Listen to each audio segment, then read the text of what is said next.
You go back in time, but can meet only one person for a few minutes. Who would be that person? My dad. I'd like to borrow a few more minutes when he was still alive.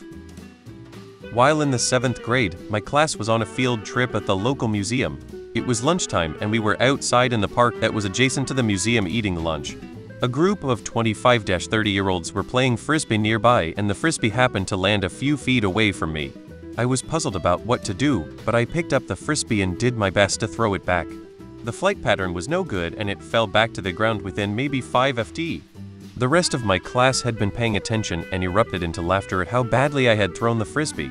And then one of 25-30-year-olds came over, picked up the frisbee, and instructed me how to throw it so that it would travel a further distance.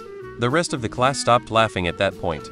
I occasionally think of that guy coming over and taking time to teach me how to throw that frisbee, as I'm sure that somewhere in his life he had been laughed at too and understood, and I have always appreciated his gesture.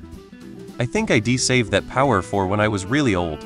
Then I'd pick the most special person I'd met in my life and tell them how much they did for me and how much I owe them. Myself.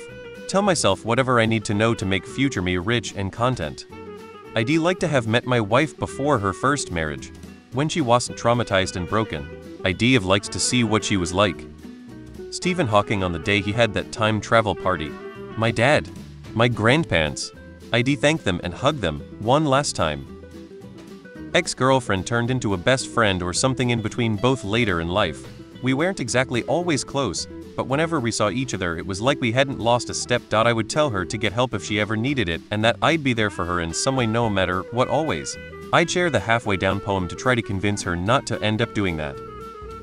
I'd love to spend even just a few more minutes with my late partner.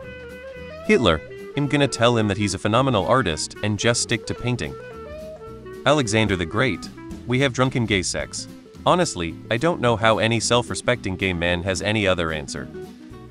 Honestly, I'd just go talk to my dad again. Not a person, but I would go for harem. Shit would be different if he was still alive.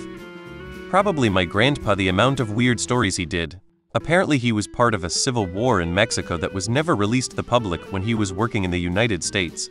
He applied to be Santa in the mall. They were supposed to pay him $50 for the day, but instead they gave him $25, so he stole the Santa costume. He got shot 5 times in the body, and none of them hit anything important. One night he got super drunk and went on a Greyhound and went to the wrong state because similar names to the location. My dad.